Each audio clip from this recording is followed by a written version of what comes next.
The year was 2847, and humanity had spread across the stars like seeds carried by the wind to distant lands where they took root and grew into something new and different from what they had been before. Among the thousands of colony worlds that floated in the darkness of space, there existed one that stood apart from all the others in ways that made people whisper in awe and sometimes in fear. This world was called New Mesa, and it was home to the descendants of Earth's Apache people who had left the dying planet 3 centuries ago aboard a massive colony ship named Dawn Runner. The ship had carried 10,000 souls across the vast emptiness between stars and deposited them on a world that would change them forever. New Mesa was beautiful in a harsh way, with red mesas that stretched toward purple skies and canyons so deep that sunlight only touched their bottoms for an hour each day. But the planet had one feature that made it truly unique among all the colonies that humanity had established. The gravity on New Mesa was 1.8 times stronger than Earth standard, which meant that everything weighed nearly twice what it should, and every movement required nearly twice the effort. Most humans would have found this crushing and unbearable, but the Apache descendants had adapted over generations. Their bones grew denser and their muscles became packed with fibers that could generate tremendous force. They grew taller and stronger than any baseline human had ever been. The children born on New Mesa never knew what it was like to live under normal gravity, and by the time they reached adulthood, they could perform feats of strength that would seem impossible to anyone from Earth or the other normal gravity colonies. Among all the people of New Mesa, there was one who stood above the rest in every measurable way. Her name was Kaya Blackwater, and she was 28 standard years old, which meant she had been born and raised entirely on this harsh world. She stood 9 feet tall, with shoulders broad enough to carry the weight of the world, and arms that could bend steel bars like they were made of soft clay. Her long black hair fell past her shoulders in a traditional braid that honored her Apache heritage, and her dark eyes held the kind of fierce intelligence that came from solving problems that would kill lesser people. Kaya worked as a salvage specialist, which was one of the most dangerous jobs in the entire sector. She and her crew would venture out into the asteroid fields that surrounded New Mesa, where the wreckage of ancient colony ships and derelict space stations floated like ghosts from a forgotten age. These ruins contained valuable technology and materials, but retrieving them required incredible strength combined with quick thinking and nerves that never wavered even when death was one wrong move away. Kaya excelled at all of these requirements and had become something of a legend, not just on New Mesa but across the entire frontier region, where stories of her exploits were told in bars and guild halls on a dozen different worlds. On this particular evening, Kaya sat in her usual spot in the Salvage Guild Hall, which was a massive structure built into the side of a rust-colored cliff in the capital city of Red Canyon. The hall was filled with hundreds of salvagers and mechanics and traders who made their living from the dangerous work of recovering materials from space. Kaya's table was surrounded by her regular crew, which included her cousin Danny Blackwater, who served as their pilot, and Lisa Redcrow, who handled all the engineering work, and old Joe Whitehorse, who operated the scanning equipment that helped them locate valuable salvage. They were celebrating another successful recovery mission, and the mood was light as they shared stories and passed around glasses of cactus whiskey, which was a local specialty that could strip paint from metal if you weren't careful. Danny raised his glass in a toast and announced that the freighter core they had recovered would keep them all comfortable for at least 6 months. Kaya smiled at the news, but there was something restless in her expression that her crew knew well. She told them that the recovery had been too easy, and that the wreck had barely been protected by any hazards, and that she needed something that would actually challenge her abilities. Joe laughed at this, and his weathered face crinkled like old leather, as he said that Kaya had been saying the same thing for 3 years now, and that maybe she needed to accept that she was simply too good at salvage work to ever be truly challenged again. Lisa added that maybe the problem was that Kaya was just too strong for any normal challenge, and reminded everyone that she had seen Kaya tear a reinforced bulkhead door off its massive hinges, like it was made of tissue paper, even though the manufacturer had rated that door to withstand a direct hit from a plasma cannon. Kaya shrugged at this compliment in a way that was somehow both humble and confident at the same time. She said that the high gravity of New Mesa had made all of them stronger than baseline humans, and that every person on the planet had the same advantages that she did. But Danny shook his head and told her seriously that even among the people of New Mesa she was exceptional, and that he had never seen anyone match her in strength during any competition, and that she had never lost a single contest in all the years she had been competing. This was true in a way that made Kaya feel both proud and lonely at the same time. She had competed in the planetary games every year since she turned 18, and she had won every single strength competition and endurance trial and combat tournament. Men who were twice her age and had decades more experience could not match her abilities. She had wrestled cargo hauler robots to a complete standstill when they malfunctioned.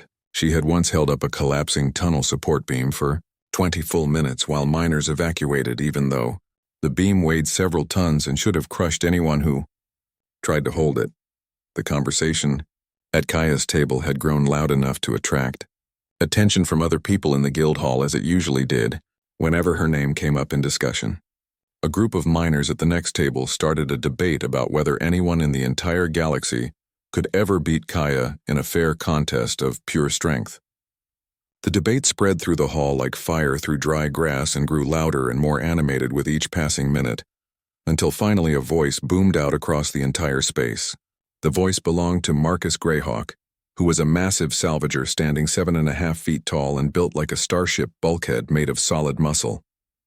Marcus had competed against Kaya many times over the years and had lost every single contest, but there was no bitterness in his voice when he shouted that no man in the entire galaxy could match Kaya Blackwater in strength or courage or determination.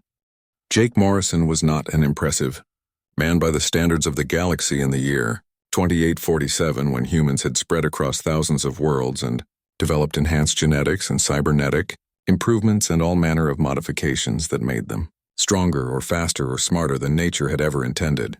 Jake stood 6 feet tall, which was average, and weighed about 190 pounds, which was also average, and possessed the lean, rangy build of someone who had worked hard every single day of his life without ever having time to get soft or lazy.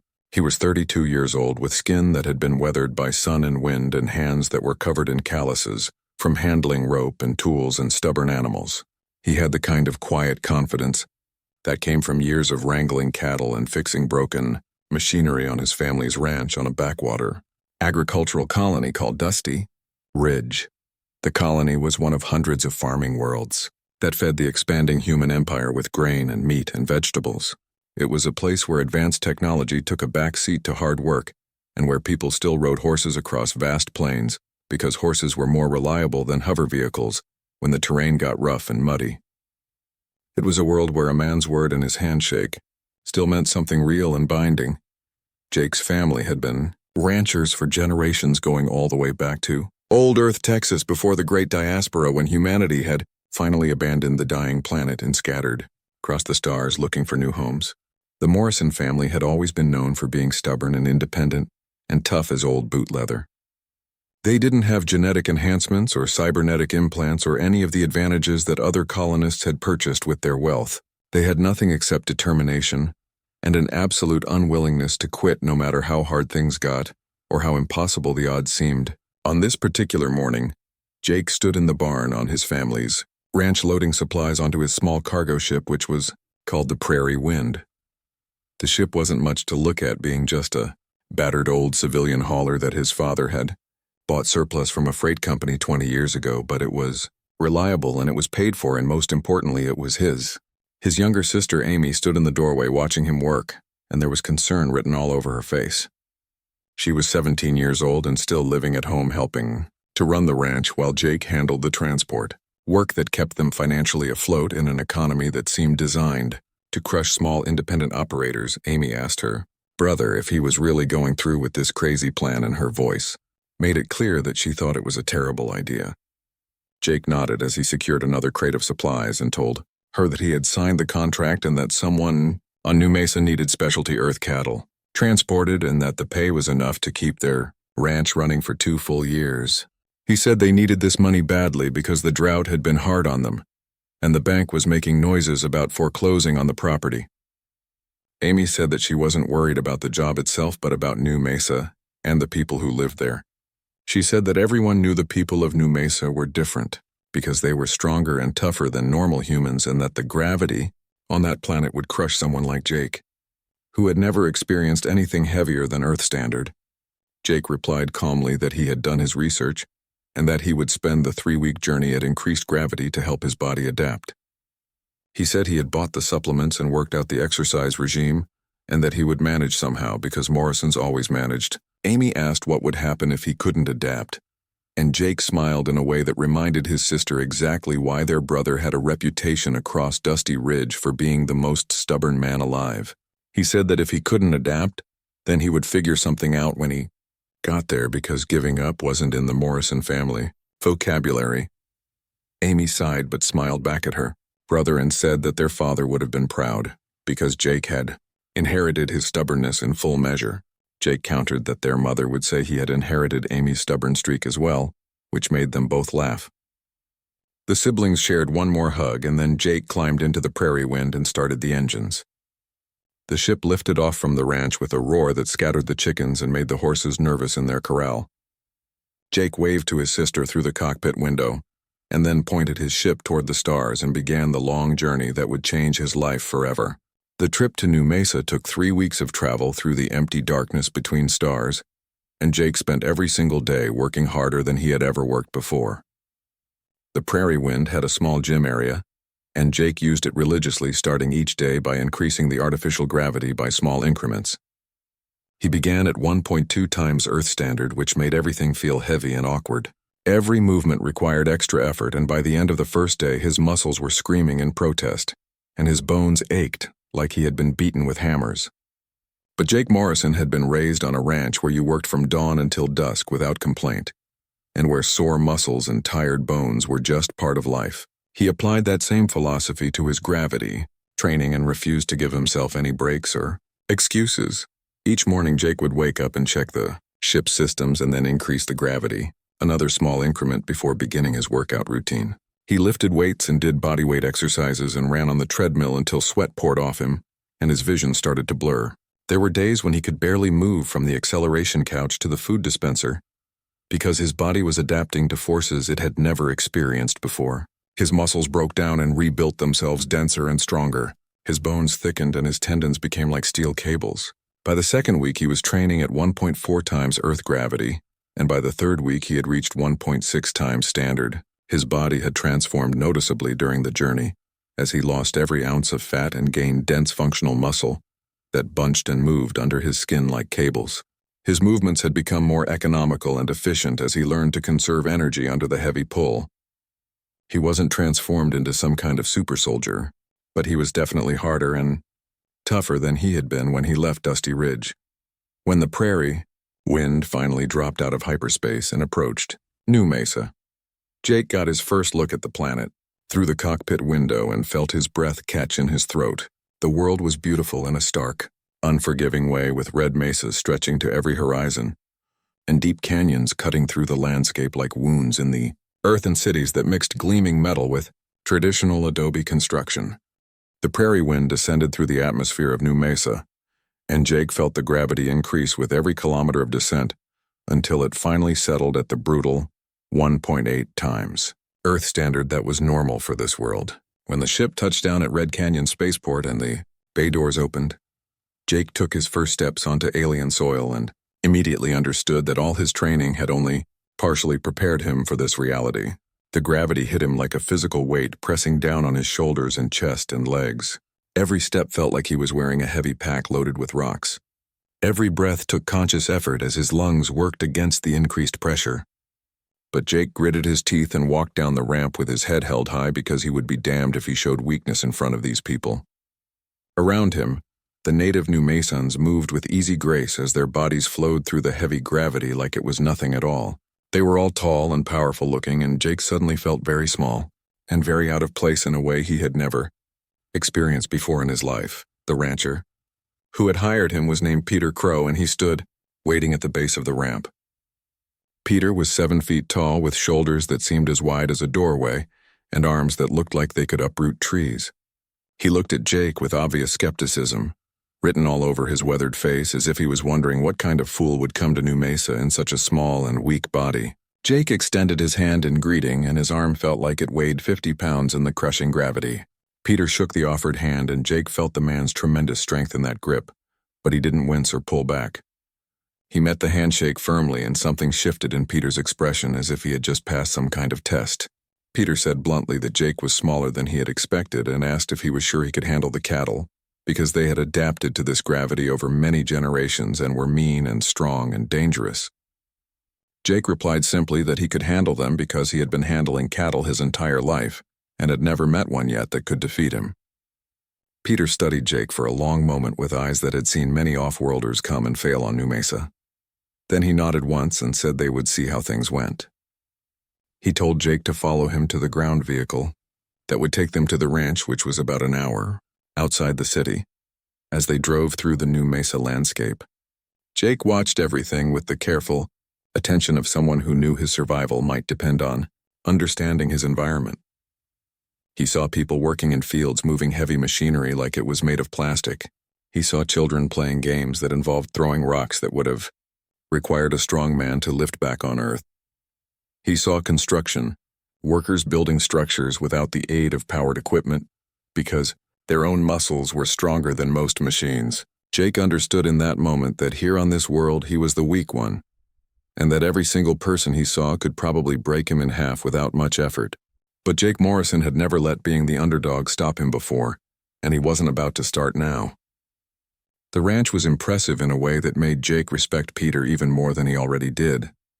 It sprawled across a valley floor between towering, red mesas with thousands of acres of grazing land and a herd of cattle that looked more like prehistoric monsters than the docile animals Jake had raised back on Dusty Ridge. These cattle had thick bones and heavy muscles and horns that could gore a man clean through. Peter said diplomatically that they had a spirited temperament, which Jake quickly learned meant they were mean as hell and would charge anyone who showed fear or weakness.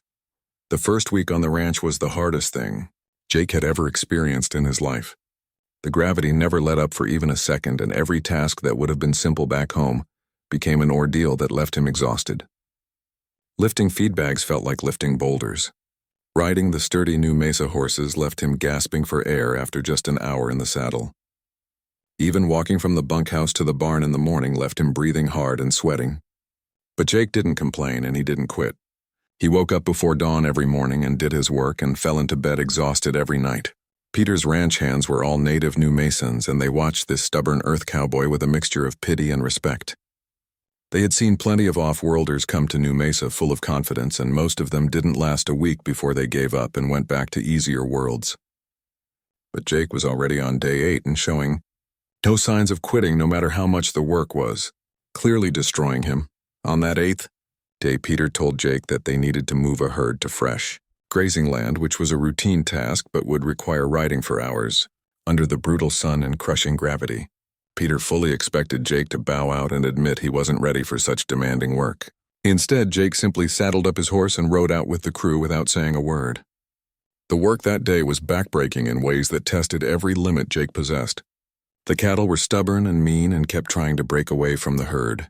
The terrain was rough with steep slopes and loose rock that made the horses nervous. The sun beat down like a hammer, and the gravity never stopped pulling at Jake's body, trying to drag him down into the red dirt. His back screamed in agony, and his legs felt like they were made of wet sand, and his hands cramped on the reins until he thought the bones might break. But he kept going and kept working and kept pushing the herd forward alongside Peter's crew, who were starting to look at him with something approaching respect. By the time they returned to the ranch that evening, Jake was barely able to dismount from his horse. He slid from the saddle and his legs nearly buckled beneath him, but he managed to stay on his feet through sheer willpower. He unsaddled his horse and rubbed it down properly and then walked to the bunkhouse under his own power, even though every step felt like climbing a mountain.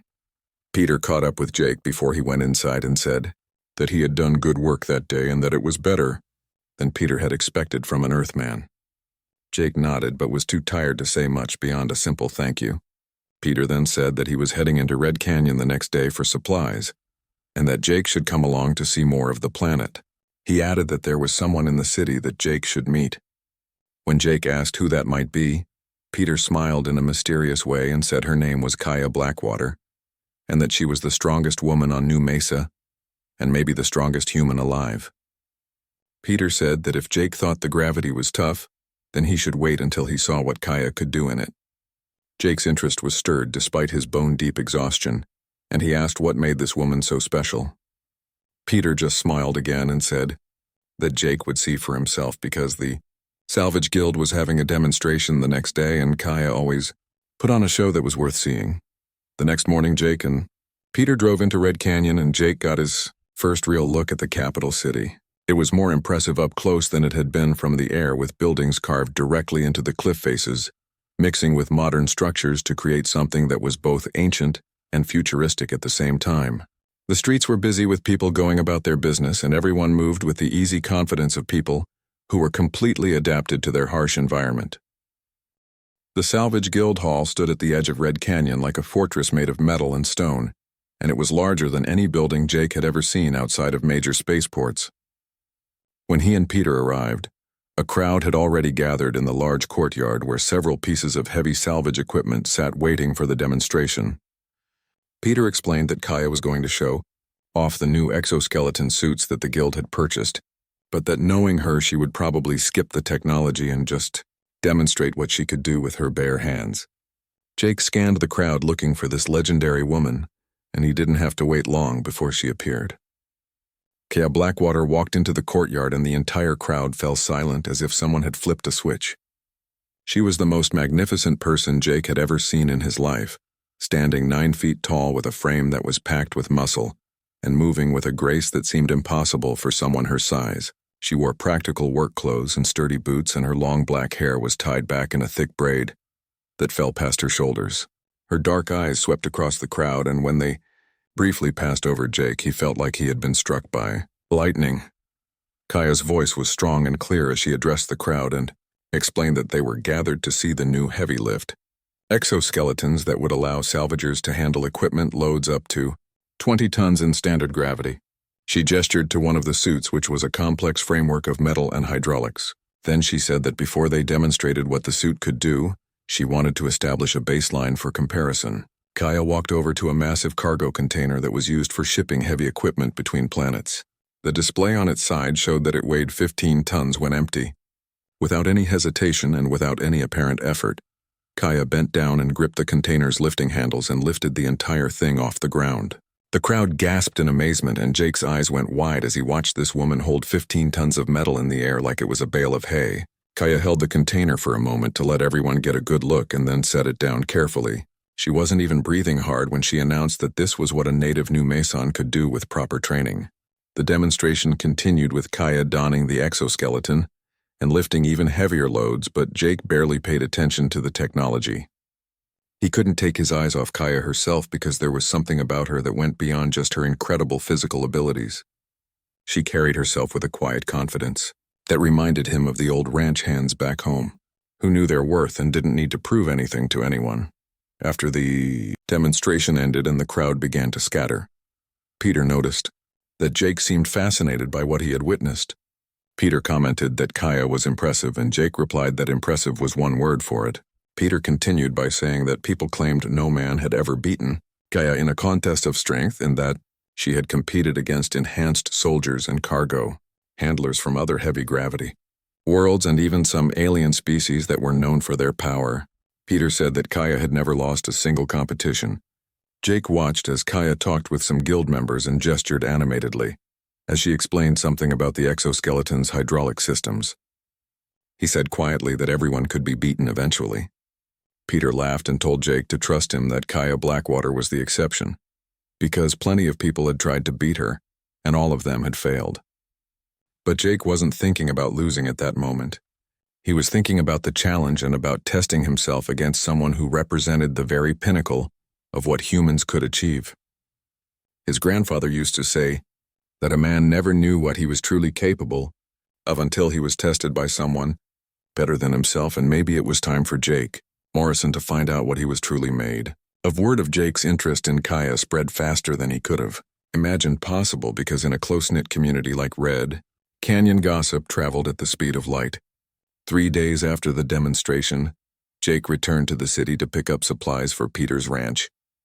He was walking out of a feed store, struggling with several heavy bags under the planet's crushing gravity, when he heard a familiar, deep voice. The voice belonged to Marcus Greyhawk, who was the massive salvager that had proclaimed Kaya unbeatable in the guild hall. Marcus stood with several other new Masons, and all of them were grinning in a way that made Jake immediately wary. Marcus asked if Jake needed help with those bags and called him Earthman in a tone that wasn't quite mocking, but wasn't quite friendly either.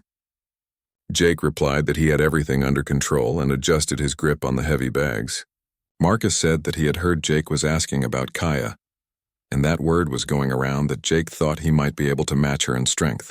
Jake hadn't said any such thing, but he knew that denying it now would make him look weak and cowardly. So instead he met Marcus's eyes directly and said that he thought everyone could be matched and that it was just a matter of finding the right person to do it. Marcus laughed in a booming way that drew attention from everyone passing by on the street. He said that he liked Jake because the Earthman had spirit and courage. Then Marcus made a proposal that Jake come to the guild hall that evening, because Kaya usually stopped by on freight days, and Jake could meet her properly, and maybe even test his theory about everyone being beatable. It was obviously a setup, and Jake knew it, but he also knew that backing down now would brand him as a coward, and Morrison Pride wouldn't allow that to happen. Jake asked what time he should be there, and Marcus replied that sundown would be perfect. As Marcus and his friends walked away still chuckling, Jake wondered what exactly he had just gotten himself into. He finished loading the supplies into Peter's truck and drove back to the ranch with his mind working through various scenarios and possibilities. Peter listened to Jake's story with growing alarm and said bluntly that Marcus was setting Jake up to be embarrassed in front of the whole guild. Peter explained that Marcus was loyal to Kaya and didn't like the idea of an outsider questioning her abilities even indirectly. Jake protested that he hadn't questioned her abilities but had only said that everyone could be matched eventually. Peter replied that it was the same difference to people like Marcus, who saw any challenge to Kaya as an insult. Peter told Jake that he needed to understand what he was walking into, because Kaya had been challenged by the strongest men on the entire planet, and she had defeated every single one of them.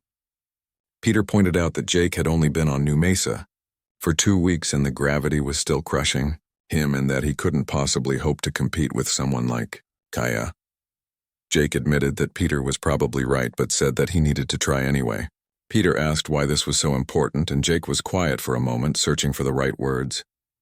He finally said that his grandfather used to tell him there were 2 kinds of people in the galaxy, which were those who saw something impossible and walked away and those who saw something impossible and tried anyway. Jake said that the ones who tried usually failed, but sometimes they succeeded, and even when they failed, they learned something about themselves that the ones who walked away never would. That evening, Jake drove back into Red Canyon as the sun was setting behind the red mesas and painting the sky in shades of orange and purple that looked like something from a dream. The guild hall was already crowded when he arrived, because word had spread about the Earth Cowboy who wanted to challenge Kaya Blackwater, and people had come to watch what they expected to be an entertaining show. Jake walked through the crowd feeling dozens of eyes on him and hearing the whispers that followed in his wake. He was easily the smallest person in the room, and he could see the skeptical looks and hear the comments about how this foolish off-worlder was about to learn a harsh lesson. But Jake kept his head high and his expression calm because he had been the underdog plenty of times before in his life. Marcus spotted him immediately and waved him over to a large open area in the center of the hall. The crowd parted to let Jake through, and he saw Kaya standing near the back of the room talking with her crew. She looked up as Marcus called out, and her dark eyes locked onto Jake. For a moment, neither of them moved, and then Kaya walked forward with the crowd automatically, making way for her presence. Up close, she was even more impressive than Jake remembered from the demonstration. She towered over him by at least 3 feet, and he could see the tremendous power in every line of her body. But he also saw something else in her eyes, which was curiosity, mixed with something that might have been respect. Kaya said that Jake was the one Peter Crow had brought to the planet, and she spoke his name like she had been thinking about him. Jake replied, "Yes, ma'am," in the polite way his mother had taught him to address strong women. Kaya continued by saying that she had heard Jake was asking about her, and that Marcus claimed Jake thought he could match her strength. Jake glanced at Marcus, who was grinning like this was the best entertainment he had seen in months.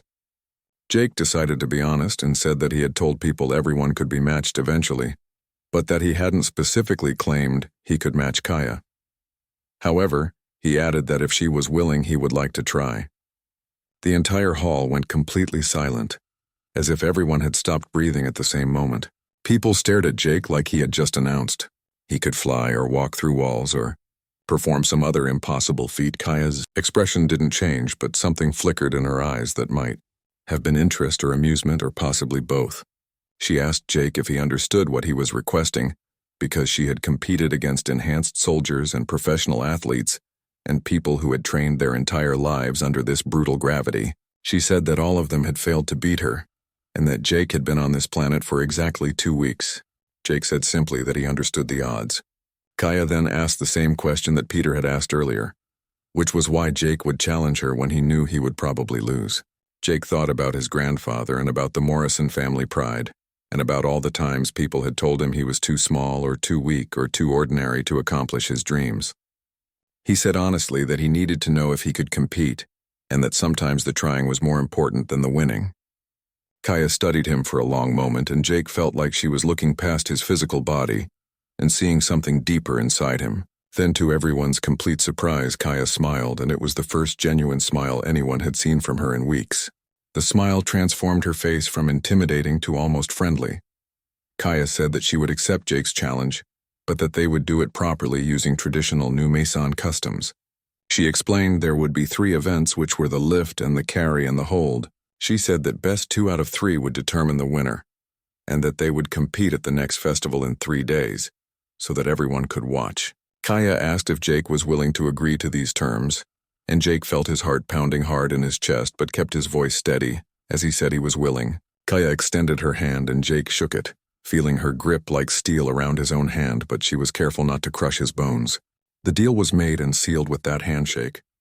As Jake left the guild hall that night, he heard the whispers that followed him through the crowd. Most people thought he was completely crazy, while some thought he was incredibly brave and a few thought he was both at the same time. But everyone agreed on one thing, which was that in 3 days they were going to witness something memorable, even if it was just watching an Earth cowboy get humbled by the strongest woman on New Mesa.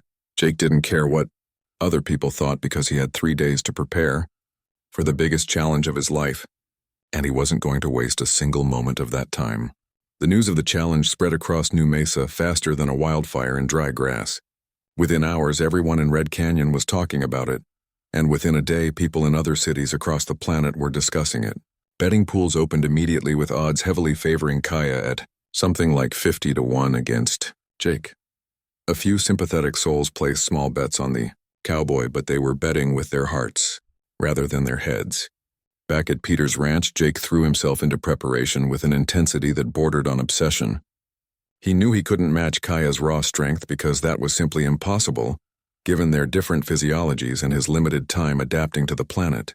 But Peter had given him good advice about how strength wasn't just about power but also about leverage and technique and endurance. Jake had grown up ranching, which meant he knew how to use his body efficiently in ways that gym athletes never learned. He knew how to lift heavy objects without destroying his back, and how to carry loads for hours without collapsing, and how to maintain his grip when his hands felt like they were going to fail. These were practical skills born from years of hard work, rather than from any training program or scientific method. For the next 3 days, Jake focused on adapting these ranch skills to the brutal gravity of New Mesa.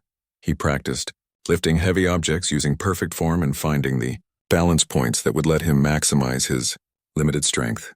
He carried loaded packs across the ranch for hours, building up his endurance until his legs felt like rubber. He hung from the barn rafters, strengthening his grip until his hands were covered in fresh calluses on top of old ones. But more importantly than the physical training, Jake studied Kaya by watching recordings of her previous competitions that Peter had saved. He watched how she moved and where she placed her hands and how she distributed her weight. He looked for any weakness or habit that he could possibly exploit. He found very few weaknesses, but what he did discover was valuable information. The morning of the festival arrived with a sky so clear and blue that it hurt to look at directly. Jake woke before dawn and did his usual exercises, before eating a solid breakfast and putting on his best clothes, which consisted of a clean work shirt and sturdy jeans and his good boots and the cowboy hat his father had given him when he turned 18. He looked at himself in the small mirror in the bunkhouse and saw a man who was about to attempt something that most people would consider completely impossible. He told his reflection that he could do this because he was a Morrison, and Morrisons didn't quit no matter what. Peter drove Jake into Red Canyon, and the city was already alive with activity because the festival was one of the biggest events on New Mesa celebrating their culture and heritage. There were food stalls selling traditional Apache dishes and music playing from speakers mounted on poles and people dancing in the streets wearing colorful traditional clothing. There were various competitions happening throughout the city, but everyone knew the main event was the strength contest between Kaya, Blackwater, and the Earth Cowboy who had dared to challenge her. The contest area had been set up in the central plaza, which was a large open space, surrounded by buildings carved into the red cliff face. Thousands of people had gathered and filled every available spot, with more arriving every minute. Vendors moved through the crowd selling refreshments and taking bets. Children ran around with excitement, not fully understanding what was happening, but caught up in the energy. 3 stations had been prepared for the 3 events that would determine the winner. The first station was for the lift, which consisted of a massive metal frame holding progressively heavier weights that competitors would attempt to lift in a single clean motion. The second station was for the carry, which was a course marked out across the plaza, measuring about half a mile, where competitors would carry weighted packs. The third station was for the hold, which featured suspended bars where competitors would hang with additional weights attached to their bodies, testing their grip strength and endurance. Jake arrived at the competitor area and found Kaya already there, stretching and preparing her body. She wore traditional Apache clothing that had been adapted for athletic competition, and it was both practical and respectful of her heritage. When she saw Jake, she nodded in greeting and said simply that he had come. Jake replied that he had given his word, which meant something to him. Kaya said that she had given her word as well, and then studied him for a moment before adding that he looked different than he had 3 days ago, and that he must have been training hard. Jake said with a slight smile that he didn't intend to make this easy for her. For the first time, Kaya laughed, and it was a warm, genuine sound that made Jake feel a little less nervous. She said that she had hoped he wouldn't make it easy because it had been a long time since someone actually challenged her instead of just going through the motions. The contest official was an elderly woman named Helen Crow, who had been judging strength competitions for 40 years and commanded respect from everyone on New Mesa. Helen called Jake and Kaya to the center of the plaza, and the massive crowd fell silent. Helen raised her hands and announced in a voice amplified by the sound system that today they would witness a traditional strength contest between Kaya Blackwater, who was the champion of New Mesa, and Jake Morrison, who had come all the way from Earth to challenge her. Helen explained that they would compete in 3 events, which were the lift and the carry and the hold, and that the winner would be determined by whoever won 2 out of 3 events. Helen said that both competitors should show courage and honor and strength. The crowd roared its approval so loudly that Jake felt the sound in his chest. He felt his heart pounding but kept his expression calm, while beside him, Kaya stood like a statue of some ancient warrior goddess. Helen gestured to the lift station and explained that competitors would alternate attempts, with the weight increasing each round. She said that each competitor could pass once without penalty, but 3 failures would eliminate them from the event. Helen told Kaya that as the challenged party, she could choose to go first or second. Kaya said immediately that she would go second, which meant Jake would start. Helen turned to Jake and announced that the starting weight was 500 kilograms. Jake approached the lift frame, knowing that 500 kilograms under 1.8 Earth gravity would feel like lifting nearly 900 kilograms back home. It was more weight than he had ever attempted in his life. But he had practiced his form for 3 days and knew his technique was solid. He bent his knees and gripped the bar firmly and took a deep breath and pulled with everything he had. The weight came up slowly and not smoothly, but it came up inch by grinding inch. Jake held the bar at chest height for the required 3 seconds and then set it down carefully. The crowd applauded more out of surprise than anything else, because they hadn't expected him to lift even the starting weight. Kaya stepped up to the same bar and lifted the 500 kilograms like it weighed nothing. She held it at chest height with just one hand to show off a little and then set it down gently. The crowd went absolutely wild, cheering for their champion. The weights increased steadily as the competition continued, with 600 kilograms, and then 700, and then 800. Jake lifted each one using perfect technique and absolute determination. Every lift was a struggle, and every moment under the bar felt like his spine might compress into dust, but he kept going. The crowd's attitude began to shift from amused curiosity to genuine interest, because this Earth Cowboy wasn't just participating, he was actually competing. Kaya lifted each weight with what seemed like increasing ease, but Jake noticed something important, which was that she was watching him carefully now and studying his technique with real interest. At 900 kilograms, Jake struggled harder than he ever had. The bar came off the ground and rose to his knees, but he couldn't get it any higher no matter how hard he strained. He held it there for 5 seconds with every muscle screaming, before having to set it down. The crowd groaned in sympathy. Jake called out that he was using his one allowed pass. Kaya lifted the 900 kilograms smoothly and held it steady before setting it down. The crowd applauded, but they were also watching Jake with newfound respect because he had lifted weights that would crush most baseline humans at 1,000 kilograms. Jake stepped up again, knowing this was beyond anything he had trained for. He had used his pass, which meant he couldn't skip this attempt. He positioned himself carefully and gripped the bar and pulled with every fiber of his being. The weight moved slowly at first, just inches at a time. Jake's vision tunneled until the whole world was reduced to the bar in his hands and the need to lift. Every muscle fiber in his body was focused on this single impossible moment. The weight reached Jake's knees and then his thighs and then his waist as he fought against gravity that wanted to crush him into the ground. The crowd had gone completely silent watching this impossible effort from a man who had no business being able to lift this much weight. Jake's arms trembled and his legs shook like they might buckle at any second, but the weight kept rising because he refused to let it fall. Finally, after what felt like an eternity, the bar reached chest height. Jake held it there for 1 second and then 2 seconds and then 3 seconds before setting it down and stumbling backward, gasping for air like a drowning man. The crowd erupted in cheers that shook the buildings around the plaza. Jake had just lifted over a ton under nearly double Earth's gravity, which was a feat that would be talked about for years to come across multiple worlds. Kaya approached the weight with a new expression on her face that Jake recognized as genuine respect. She lifted the 1,000 kilograms and held it and set it down smoothly. But then she did something that shocked everyone present.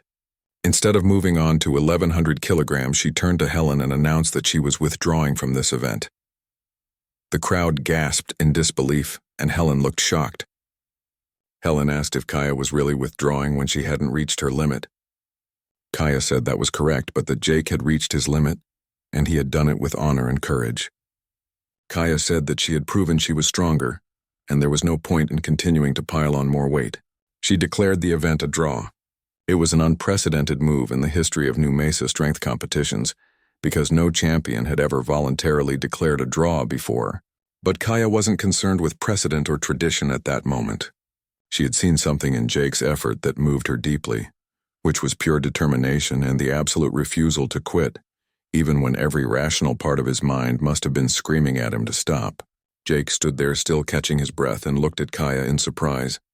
She met his gaze and nodded once in a gesture of respect between equals. In that moment, something shifted between them that neither fully understood yet but both felt in their bones. Helen conferred with the other judges and reluctantly agreed that if both competitors were satisfied with a draw, then the lift would be scored as such. She announced that they would move to the carry event, where competitors would carry a pack weighing 400 kilograms across the marked course, and whoever completed it fastest would win. Helen asked Jake if he needed time to recover, and Jake gasped out that he needed 5 minutes.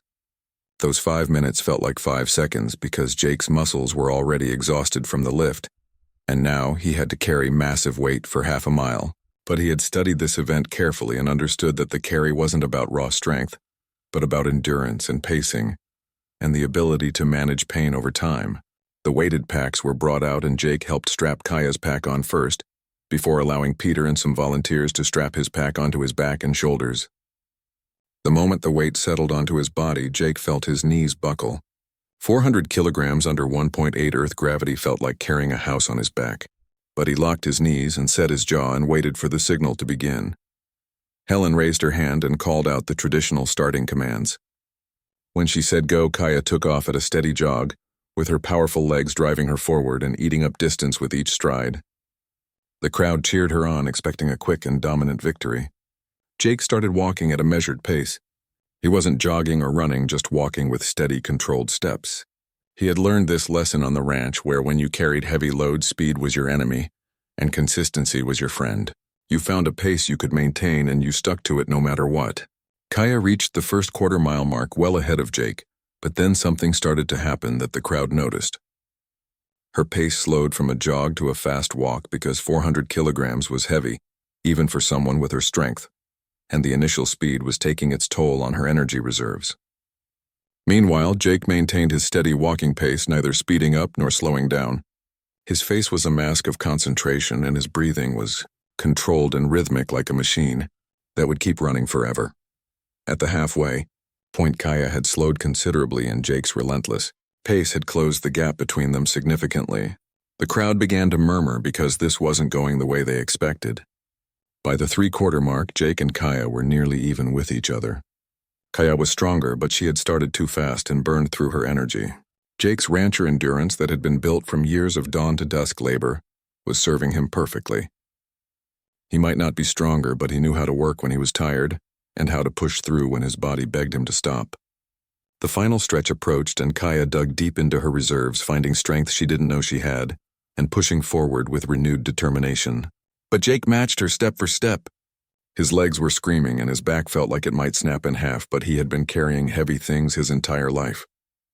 This was just another day of work, except heavier than usual. They crossed the finish line within seconds of each other, with Kaya barely ahead. Helen checked the electronic timers carefully and announced that Kaya had finished in 8 minutes and 12 seconds, while Jake had finished in 8 minutes and 15 seconds. The winner of the carry was Kaya Blackwater. By just 3 seconds, the crowd cheered, but it was a respectful cheer rather than a triumphant one, because Jake had come within 3 seconds of defeating the strongest woman on the planet in an endurance event, which was extraordinary. As volunteers helped remove the weighted packs, Kaya approached Jake and said that his performance was impressive. She said she had never had anyone stay that close to her in the carry before. Jake replied while breathing hard that it was just ranch work and that you learned to pace yourself. Kaya smiled and said they were now tied at 1 event each and that the hold would decide everything. The hold was the final event, and in many ways the most brutal because it was simple but agonizing. Competitors would hang from a bar with weights attached to their bodies, testing their grip strength and mental fortitude. Helen explained that competitors would hang until they couldn't hold on anymore, and that the last person still hanging would win. She said there was no time limit, which meant they could be hanging for a very long time. Jake and Kaya took their positions under the hanging bars, and technicians attached the weights to their harnesses. 200 kilograms would be pulling down on each of them, and under New Mesa's gravity, that was equivalent to hanging with over 360 kilograms of earth weight, trying to rip their arms from their sockets. Jake gripped the cold metal bar and felt it bite into his calloused palms. Beside him, Kaya did the same with her massive hands wrapping around the bar completely. Helen called out for them to begin, and they both released their footing and dropped so the full weight pulled at their bodies. Jake felt his shoulders scream in protest, and his fingers started to slip immediately. But he had spent 3 days hanging from barn rafters, building his grip strength for exactly this moment. He adjusted his hold and found a more comfortable position, and settled in for what he knew would be a brutal test of endurance. Kaya hung beside him, and her face showed strain for the first time in the entire competition, because 200 kilograms was significant, even for her tremendous strength. The minutes crawled by slowly as both competitors hung there, with neither willing to quit or show weakness. 1 minute passed, and then 2, and then 5. The crowd watched in complete silence, with everyone holding their breath. Sweat dripped from both bodies, and their hands turned white from the crushing pressure they were applying to maintain their grip. But neither Jake nor Kaya let go or showed any sign of giving up. At 10 minutes, Jake's vision started to blur, and his hands were cramping so badly he thought the bones might break. His arms felt like they were being slowly pulled from their sockets by some medieval torture device. But he thought about his grandfather and about Morrison pride and about coming this far and refusing to fail now, when he was so close. Beside him, Kaya was struggling too and experiencing something she had never felt before in competition. Every previous opponent had dropped off long before 10 minutes, but this stubborn cowboy was still hanging on through sheer willpower, and something about his determination made her want to hold on to and push herself harder than she ever had. 15 minutes passed, and the crowd was going absolutely crazy because this was now the longest hold in the entire recorded history of New Mesa. Medical personnel stood ready with emergency equipment because they were worried about the permanent damage both competitors might be doing to their bodies. At 17 minutes, Jake's left hand slipped, and he dangled awkwardly by just his right hand for a terrifying moment. The crowd gasped, thinking he was about to fall, but Jake caught himself and worked his left hand back into position on the bar and found his grip again. He held on with both hands and refused to let gravity win. Kaya watched this out of the corner of her eye because she couldn't turn her head without losing her balance. Something broke inside her emotionally when she saw Jake recover from that near fall. Not physically, but in her heart and mind something fundamental shifted. This man, who was an outsider and had every reason to quit, and who was overmatched and outclassed in every physical measurement, refused to give up. He was holding on through nothing but pure willpower, and it was the most magnificent thing Kaya had ever witnessed in her entire life. At 20 minutes with her own hands, screaming in agony and her arms trembling, with fatigue, Kaya made a decision that surprised even herself. She called out Jake's name, and her voice was strained with effort. Jake managed to gasp out a response asking what she needed. Kaya said that Jake had earned her respect and more than that. She said she was conceding the event and the contest. Then she let go of the bar and dropped to the padded mat below. The crowd went absolutely insane, with people screaming and cheering and throwing their hats in the air. Jake hung on for 3 more seconds, not because he had to, but because he could, and because he wanted to prove to himself that he really had won. Then he released his grip and dropped to the mat beside Kaya, where he lay unable to move. Helen rushed over with medical personnel to check both competitors. She announced officially that Kaya had conceded, and therefore Jake Morrison was the winner of the hold and the overall contest. The plaza erupted with the loudest cheer anyone had ever heard in Red Canyon. But Jake barely registered the noise or the celebration because he was lying on the mat with his entire body feeling like one massive cramp. He stared up at the red sky of New Mesa and tried to process what had just happened. Beside him, Kaya was doing the same thing and breathing hard. Jake managed to ask why she had conceded when she could have held on longer. Kaya turned her head to look at him, and her dark eyes were softer and warmer than he had ever seen them before. She said that Jake had already won, not by beating her, but by refusing to quit.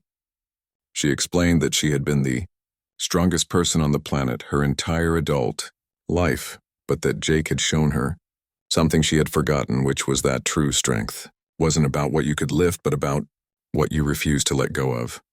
Jake smiled despite his exhaustion and said that was ranch wisdom because his grandfather used to say the same thing. Kaya said quietly that Jake's grandfather must have been a very wise man. They lay there together for another moment as 2 competitors who had pushed each other beyond their limits and found something unexpected in the process. It was mutual respect and admiration, and the seeds of something deeper that neither of them fully understood yet. The days following the contest were strange and surreal for Jake. He had become an overnight celebrity on New Mesa, and news of the contest was spreading across all the human colonies. Headlines read things like "Earth Cowboy defeats heavy gravity champion," and his picture was being shared across galactic networks. But Jake was too sore to care much about fame because every muscle in his body ached and his hands were bandaged from grip damage. He could barely get out of bed the morning after the contest, and Peter had to bring food to him in the bunkhouse. Kaya was having similar problems despite her superior physiology because she had pushed herself harder in that contest than ever before in her life. On the 3rd day after the contest, when both of them could finally walk without grimacing, Kaya sent a message to Peter's ranch. She wanted to meet with Jake privately, away from all the crowds and attention. They agreed to meet at a place called Mesa Overlook, which was a scenic spot where red cliffs dropped away to reveal a stunning view of the valley below. Jake arrived first in Peter's truck and climbed out slowly because his body was still healing. Kaya arrived shortly after, and she moved with less grace than usual. When she saw Jake, she smiled and said they looked like 2 old ranchers after a hard season. Jake laughed and agreed that was exactly how he felt. They walked to the edge where a safety railing kept visitors from getting too close to the drop. The view was spectacular, with the valley stretching out below and Peter's ranch visible in the distance. They stood in comfortable silence before Kaya said she needed to apologize. Jake looked at her in surprise and asked what she could possibly need to apologize for. Kaya said she was sorry for underestimating him and for thinking he was just another off-worlder who would struggle and leave. She said she hadn't realized he was serious or that he had the strength of character to back up his words. Jake said she didn't need to apologize because she had every reason to think that way, and by any objective measure he shouldn't have been able to compete with her at all. Kaya said that was exactly the point, because Jake had competed not because he was stronger than her, but because he was something else entirely. She said she wasn't sure what word fit, but that it might be determined or stubborn or something beyond normal categories.